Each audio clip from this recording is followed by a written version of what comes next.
Ben Joyce has officially rocketed his way to his first save after not giving up a run in his last 18 appearances. We're covering Joyce and much more on today's action-packed episode of Locked On Fantasy Baseball.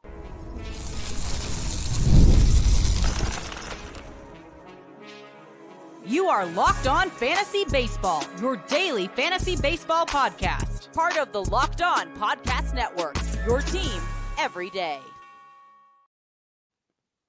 Hello, fantasy baseball fanatics, and welcome to the Locked On Fantasy Baseball podcast, brought to you by the Locked On Podcast Network, your team every day. As always, we're your number one source of fantasy baseball knowledge, and thank you for making us your first listen each and every day. I'm your host, Dominic Martino. You can find me on Twitter at DomMartinoFB. Here, as always, with my brother, my co-host, my partner in crime, Matthew Ane, and you can find him on Twitter at Matthew_Ane. If you're listening on a platform like Apple or Spotify that allows 5-star ratings and reviews, we would truly appreciate it if you could do that for us. And if you're watching on YouTube and you haven't already, hit that little bell below. It subscribes to the channel and gives you notification every time we drop a new episode. And lastly, but most importantly to Matt and I, guys, give us a chance on the Subtext platform. Through Subtext, it's an in-depth personalized experience through text messages and alerts right to your phone, offering so much more than we can in this 30-minute podcast. And if you are interested in joining us on Subtext, you can find the link in our bio wherever you're listening or watching, or available on any of our social media platforms.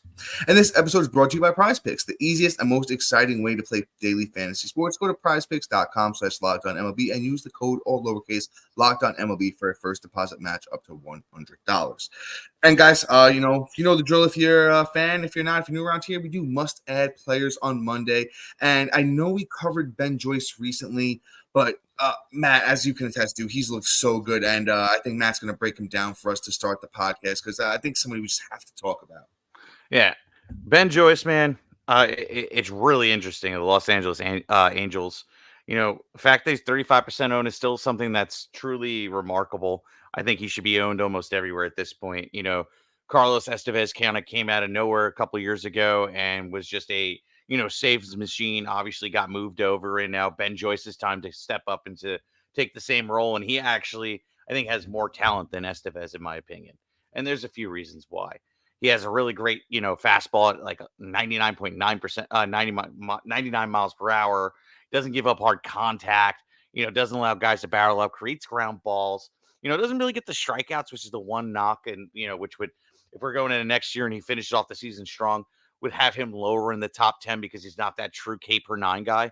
But ultimately, Ben Joyce does have high save potential and, keep the ERA down kind of type deal. Everything you want out of a closer, except for the strikeouts. But that would be the difference of like top 5 and top 10. And I feel like, rest of the season, Ben Joyce has potential to be a top 10 closer to finish out the fantasy season. So Ben Joyce is somebody I'm truly trying to add right now.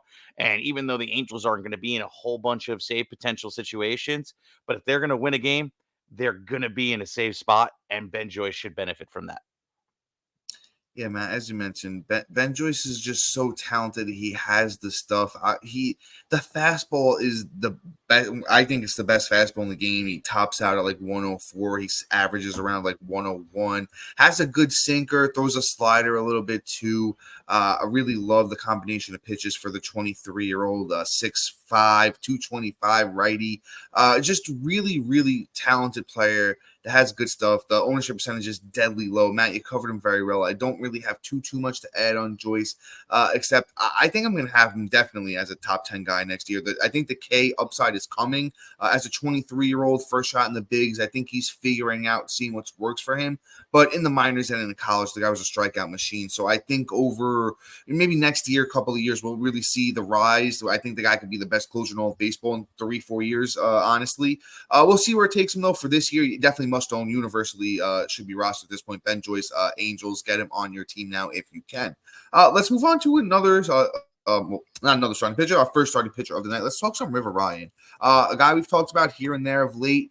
Honestly, didn't really think he was going to stick in the Dodgers rotation, but he has so far. 3 starts. He's looked very good. Through his first 2, I don't have his stats with the 3rd start in it, which was today, but through the first 2 starts was dominant. 0.82 ERA, 11 innings, 10 strikeouts, 6 walks, a little high on the walks, but limited the hits enough to have the whip at a 109, which is solid. The FIP is a 299, fielding independent pitching, which is an ERA indicator for River Ryan. River Ryan was very successful in the minors this year through 8 starts. He was pretty good in 2023 through 24 starts. Has a good track record, was a pretty high-end prospect for the Dodgers, and we all know what the Dodgers can do with their young pitching prospects. They've proven it time and time again with the Stones and the Sheehans of late and in the past, the Uriases and the Walker Buehlers of all that sort. And what the underlying stuff for Ryan, some of it looks good. Some of it doesn't look great as far as the strikeout stuff looks. I'm not loving it, but I think he is a guy that we can at least, look into the second half in those deeper leagues and give him a shot. Because like I said, those Dodgers are pretty good with starting pitching. And River Ryan is owned in 45% of leagues, and I believe he gets the Pittsburgh Pirates in his next outing, which is a pretty cushy matchup for him. Yeah, I actually like River Ryan. He was somebody I targeted going into dynasty leagues this year to get on my roster essentially, and be like, okay, cool. Like I think he's going to be pretty interesting and pretty valuable this year, and he kind of is living up to what my thought process of who his identity was. Right, he was going to be volatile in the case, high potential to kind of get the 2K per 9 at some point, and then other games kind of roll back in and have like a 2-start game. Like today, Dom said he didn't have it, right? I do. So he had 4.2 innings and he had 4 Ks, 3.86 ERA with a 1.71 WHIP. Now it's not like the best stat line, but it's still under a 4 ERA. Still hasn't had one of these blow up games. I think there was potential in this game. I didn't have an opportunity to look, but the only reason I think they would have pulled him out in the middle of the fourth, in the middle of the fifth, was to say he was in a little bit of trouble or getting high on the pitch count. River Ryan, I think, has all the potential in the world. You look at like his minor league stats and you get like pretty excited about it. You know what I'm saying? Like, I mean, you look at last year, we had 104 innings and 110 strikeouts, the 3.8 ERA, all that wonderful stuff. And it's just really great stuff that like kind of gets me, hot and bothered when it comes to pitching prospects. 95-mile-per-hour fastball, and you just look, he's got a 4-seamer, he's got a slider, he's got a curveball, he's got a changeup, he's got a sinker, he's got a cutter. Dude has an arsenal. I like the kid a lot. And you know what? As long as he has a rotation spot, I think he's also going to have a rotation spot on my team. So add River Ryan now. Let's go on. Let's talk about Eric Cabrera, the Miami Marlins. I look at Cabrera and I'm not really sure what the deal is other than the fact that he just came back from injury list, right? Fresh off the IL. And you know what? So far through is what? How many innings has he pitched so far? It's kind of like, about 5 games since coming back. And you know what? I'm just like this with him. He has a 6.14 ERA through 22 innings pitched. He has, 25 strikeouts through that, though. And that's the part that kind of gets me excited. And the 1.5 whip. When it comes to Cabrera, you just got to kind of take it like this. He has high volatility upside, right? Upside. And unfortunately, not even floor, basement, right? He could have a game where he just goes out there and goes, okay, cool. Here's a 15 strikeout game in like 6 innings and a 0 ERA. And there's a six strikeout game and an ERA of 55. And that's pretty much like the bag of tricks you're going to get like today. 5 innings, 8 Ks, no earned runs, 1 whip. They got the win. It was against Atlanta too, of all teams. So it's like one of those things where like you just look at him and go, okay, it's super inconsistent with him because he goes out against Tampa, lights them up, but then gets lit up against Baltimore. Has an interesting start against the Mets. Then gets lit up against Cincy, gets lit up against the White Sox, gets lit up against the Dodgers, which are the games that really inflate him his first 3 starts in. So like with Edgar Cabrera, like I said, it's going to be high volatility. Even if he gets on right and has like 4 or 5 starts in a row, then he'll go 4 or 5 starts bad. So like ride him while he's hot and start him then and stream him in really good matchups. And then the second you see one bad game, I'm dumping him and throwing him right to the Wolves because I want nothing to do with him when he's in those mindsets of getting blown up. And that's Eric Cabrera of the Miami Marlins. Man, I'm right with you there on Edward Cabrera. He's 11% rostered on Yahoo, so more of a deeper league play, to be honest with you. And I'm with you on that. He gets the Padres in his next start.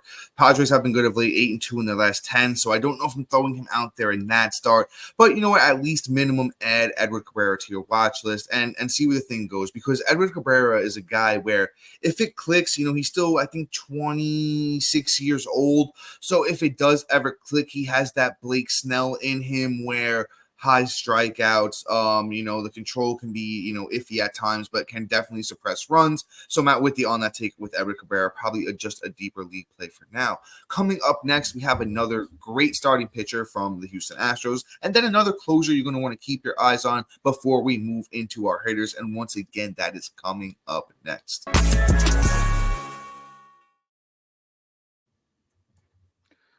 All right. So whenever I need to pick me up after a night out or it's really hot out and I need to stay dehydrated, I go and get myself a liquid IV pack. Get hydrated with electrolytes, essential vitamins, and clinically tested nutrients from the #1 powered hydration brand in America.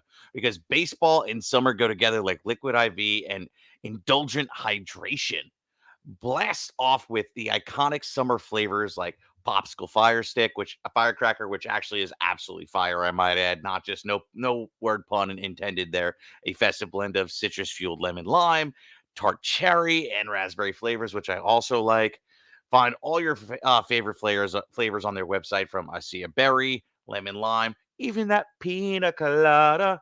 No more thirsty summers when it comes to indulgent hydration with Liquid IV. Get 20% off your first order with Liquid IV and when you go to liquidiv.com and use the code MLB at checkout. That's 20% off your first order when you shop better hydration today using the promo code MLB at liquidiv.com.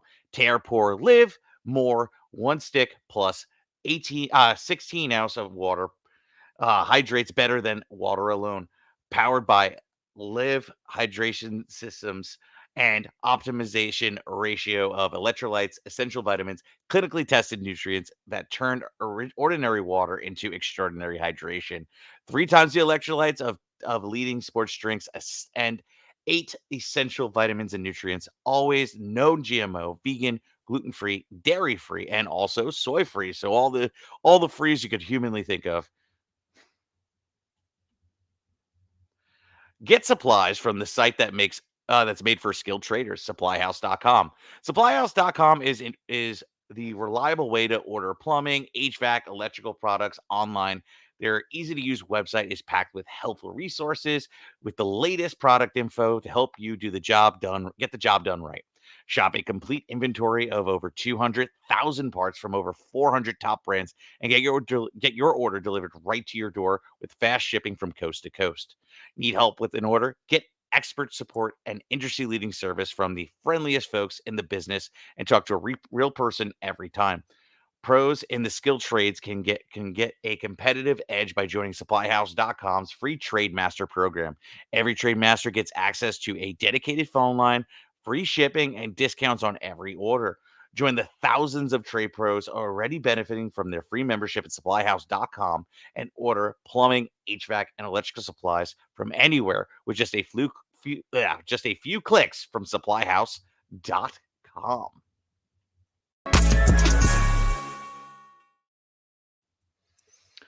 Are you watching Fox Sports or ESPN on your TV all day? Have you had to turn down the volume with all that shouting? Make the switch to Locked On Sports today, a free 24/7 streaming channel programmed for you every day to bring you the largest stories without all that screaming. Locked On Sports today brings you can't miss analysis, opinions, news, streaming 24/7 on free on YouTube or free on the Amazon Fire TV channel app, part of the Locked On Podcast Network, your team every day. Introducing the Locked On Fantasy Baseball Podcast Diamond Club on Subtext, your ultimate fantasy baseball companion. This season, rely on our dynamic content. Get real-time alerts right to your phone with waiver wire rankings, instant call notifications, injury actions, and a whole lot more. Stay ahead of your fantasy leagues by joining the Diamond Club on Subtext, where your path to victory begins. And new members get a free 2 weeks. So check out the link in the description below. And I promise you're going to love it, and you're never going to want to leave us. So take advantage of that free 2 weeks, and we'll be seeing you right in the playoffs. But well, that was a lot. Yeah. I love the next guy, but I need to gulp down about a gallon of water. So all you, bro. Of course. We always a great job, Devin, brother. Appreciate it. Let's move on to Spencer Arrighetti of the Houston Astros, starting The pitcher. Yeti. Yeah, Matt's always the man with the nicknames, and that's actually the first time I've heard the nickname for him. I love it. We're gonna stick with it. So the Yeti, Spencer Arrighetti of the Houston Astros, it's been dominant of late. His start today, when recording on Sunday, 6 innings against Tampa, gave up 1 earned run, struck out 12 had a 117 whip, and Arrighetti's been really good in 3 out of his last 4 starts. Ironically, the one team that beat up on him was Oakland, but if you haven't been paying attention, Oakland's been scoring some runs of late, so honestly, I'm not shocked on that one. He's been giving you length. All 4 of his last starts have been giving you 6 innings with Arrighetti. 3 of those 4 at least 7 strikeouts. I like the upside. The kid's learning as he goes along. His first shot in the bigs this year at 24 years old. Not really a high end prospect, but Arrighetti is somebody that can be serviceable the rest of the way for us. I think he's figured out, at least as far as the strikeouts go. I think we can rely on him for that minimum. Just trying to grab who looks like his next start is against Boston. Boston's been, up and down this year. The last 10, they're 5-5. So I think that's a team, like I said, if Arrighetti goes out there, lets up 3 runs in 6 innings, strikes out 8, has a good whip, that's good for us. And I think we're adding Arrighetti for at least that one. And right now, he is actually very lowly owned, if I remember correctly. Yes, 17% owned for Spencer Arrighetti. Let's get him on our teams for at least the next one. The Yeti, Matt World, the nickname, by the way. Thank you. I mean, I love this kid. He's been a great streaming option. We've mentioned him a bunch of times, and quite honestly, he's getting better every time he goes out. His pitches look a little bit more confident when he's throwing it. He's getting great movement. There's a whole bunch of stuff that I just like about this kid. And you know what? You look at like his track record of being in the minors, where maybe his ERA didn't look as nice as you'd like it to be. But you look at the K's to strikeout things and all that wonderful stuff, and it's like, all right, dude, like you do have something. And I think we're slowly starting to see it. He's going to make rookie mistakes, and against certain matchups, yeah, I'm not going to roll him out there against the Braves, the Dodgers, the Yankees, the Guardians. Yeah, we're not going to do that. We're not going to do it against the Phillies. Like, we're just not going to do it against teams like that. But goes out with a team, even though Oakland's been hot, you're going to roll them out there because you can see something special. All the middling teams like that are like kind of fighting for a playoff spot are the teams, and obviously not making the playoffs, are the teams I'm willing to roll Arrighetti out. And he's not somebody I'm looking to drop either. So I want to have him on my team for the stream and not have to lose out on that production. So in Arrighetti everywhere, and we're not going through the African jungles either in the Sanghetti. But anyway, too much wordplay. Let's move on to Chad Green. Chad Green is another one where, to be completely honest, he wasn't even on my radar until Dom threw him out there. But I like the thought process. And, playing for the Toronto Blue Jays is pretty interesting, right? Got the save the other day against the Spankies. Unfortunately, we lost that one. But, he has some good upside, is going to get, some save opportunities, I think, in the near future, and see if we can hold it down until, obviously Romano returns. So when it comes to Chad Green, you're just going to pretty much start him right now. He's not going to have the upside of Ben Joyce, where I think we're going to have a whole second half of eliteness. But at least in the short term, Chad Green is somebody that you can totally go out there, start while he has a job, but just know, too, he blows a couple of saves. He probably has a short leash, so he's your 3rd, 4th closer at most. Do not try to slide him in there as your 2, because if you're trying to count on that, then you're in rough shape than you thought. And Matt, I'm with you on Green. The guy's been around a long time, been getting it done. This isn't the first time, he's been thrown into a closer situation. Actually, this is the most saves he's had in his career, though, with 8 on the season. Really good numbers with Chad Green if you haven't been paying attention. 32 appearances, with the Blue Jays this year, a 1.62 ERA, an 0.84 whip, 33 innings, 31 strikeouts. And Jordan Romano with that elbow issue, we don't really know if he's going to make it back. It looks like, he's most likely going to be out the rest of the year. No reason for the Blue Jays to risk it with Romano, especially with them being out of it at this point. So I think Chad Green is a safe guy to throw in there. 50% owned, though, a little bit more owned than Ben Joyce. So I would prioritize Joyce over Green going forward, but that is just me.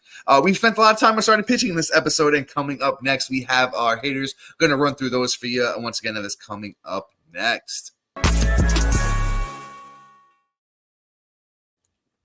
PrizePicks is the largest daily fantasy sports platform in North America. They are the easiest and most exciting way to play DFS. It's just you against the numbers instead of battling thousands of other players, including pros and sharks. You pick more than or less than on 2 to 6 player stat projections and watch the winnings roll in.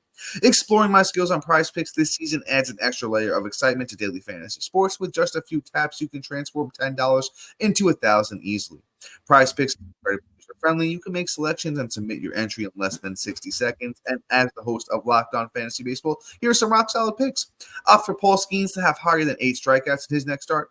You can opt for Jose Ramirez to have higher than 1.5 total bases in his next outing, and he's been on an MVP pace, so that's an easy one. And opt for Bobby Witt Jr. to have higher than 0.5 home runs in his next game, and another guy that's just been on an absolute tear of weight, so I think that's a lock as well.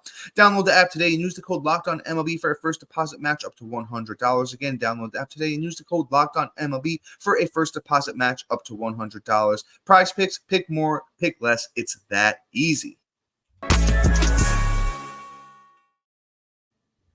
And let's just hop right into the hitters at this point. Let's talk some Coby Mayo. Gets the call up with, his boy Jackson Holliday. And I think he's worth a look at this point. Very, very high-end prospect. With the Orioles, we know what they can do at this point with these prospects. 22 years old for Coby Mayo, 6'5", 230, mammoth of a man. Like I said, I think they're just growing these guys on trees at this point because they're just, just always have a great prospect coming up. Coby Mayo in the minors this year, 81 games, 315 at-bats, 60 runs, 25 doubles, 2 triples, 23 homers, 67 RBIs, 4 steals, 36 walks to 88 strikeouts, and a 308 batting average. He's just been a batting average machine his whole minor league career. He has a very, very good power. Coby Mayo is definitely, like I said, somebody I'm going to look his way now while he's in that great lineup. Third base eligible on Yahoo, Coby Mayo is. And he is currently up to 33% owned, up 17% over the last day or so. But Coby Mayo is just such a high-end prospect. I think we at least need to give him the chance and see where this thing goes with him. Yeah, I mean, when you got a prospect that's 6'5" and 215 pounds and, plays for a really good team and has a really good prospect pedigree, you got to get excited for it at the end of the day, right? Like, you just got to say, okay, cool. You look at his minor league stats and you just go, okay, what is the likelihood of this kid translating? And there's a good chance. Do I think it's going to be right away? Maybe, maybe not. I mean, he's only had a couple of bats in the bigs and he's done nothing with it but a single run and a hit. So not even a single run and a walk. But I mean, legit, it's been one game and an outing. So 3 games. I apologize. So you can't judge him based off that. Now I look at everything when it comes to this kid, and I'm pretty excited. If you've been watching for a bit, if you're new to the show, you'll learn that I love these big end prospects that are tall and are over 200 pounds. That is like that Aaron Judge kind of type prototype where boom, they're going to hit the power. You get these skinny little dudes that show a little power and then they don't really live up to the power expectations that everybody says. So with this, it's the most translation from going from minors to bigs. Coby Mayo fits that pedigree and fits that mold. And that's why I like him so much. You might have to be patient. Or if you miss out on him, you might see him on your waivers in 2 weeks too, because he's not a Jackson Holliday where you're going to be that patient with him. But anyway, let's talk about Wilyer Abreu. Abreu actually had a good day today, if I remember correctly. I'm trying to get his stuff up. It doubled down, and I like it. I'm not gonna lie. He's somebody that I really didn't think was going to go out and be this good going into the season, but him and the Red Sox are really just making it interesting, keeping him relevant. Every time I'm ready to give up on him, here we are. And he's 19% owned. So I feel like, fantasy community is right there with us. Double donged and just is looking great. This past week, without today, he has 5 runs, a bomb, 5 ribs, and batting 353. And in today, and the stat line looks fantastic. You know what I'm saying? 7 runs, 3 bombs, 9 ribs, probably batting about 365. 19% owned, guys. Go out there and add this kid. You're doing yourself a disservice by not having him on your team. The outfield eligibility is key. You have guys either struggling or out. You lost Fernando Tatis and Kyle Tucker for a bit. You don't know what the timelines look like. That. Wilyer Abreu is somebody that could step in and produce. And when he's not doing his thing, you leave him on the bench for a little bit, because every time you go to drop him, you're going to be so mad you did. So just add this kid, and I promise he'll keep producing every time you don't think he will. Yeah, I'm with you. Abreu has had his ups and downs this year with the Boston Red Sox, but on the year, the numbers just are solid. A 271 batting average, 7 steals, 10 homers. 44 runs, 38 RBIs. That's across 83 games and 258 at bats. I'll tell you this. I think I'm going to have a lot of Abreu next year because the underlying stats look very good, even defensively. So, Boston likes to keep him out there. He plays almost every single day. Not every single day. He gets a day off here and there. But when he's hot like this, in his last few games that Matt read off those stats, and his last 2 games that he started, he has 5 hits and 3 home runs and 7 RBIs. So ride the heater on Wilyer Abreu. He's 25 years old, and like I said, I think this is a guy that's going to be a staple in the Red Sox lineup for years to come. I'm a big fan of Abreu's. Add him now. Let's move on from a young player to a veteran. Let's talk some Tommy Pham. At the trade deadline, Tommy Pham goes back to St. Louis, where he got everything started, right?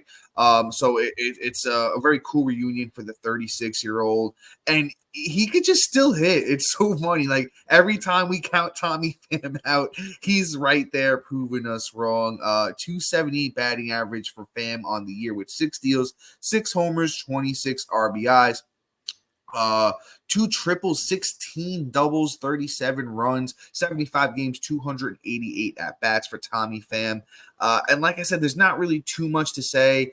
We know who he is, has power, has speed. The batting average is, I think, going to be something that's volatile. I think he's going to play a decent amount over there. Heading back to St. Louis. He's been hitting 5th in the lineup, which is a pretty good spot to drive in some runs, and has just been on a heater of late. So I think we add Tommy Pham. He's 12% owned in those 5 outfielder leagues. We definitely got to add him in those NL onlys as well. Anything 12 or shallower, I'm gonna consider him at that point. But we'll see what things go. I like me some Tommy Pham for now. Yeah, I mean, I wouldn't say Pham has ultimate power, but he definitely has the pop when he's streaky. He's not a long-term solution in that. But since joining the Cardinals, he's been pretty good. I like it so far. With the 4 runs, the 2 doubles, the triple, the bomb, 7 ribs, and betting 471.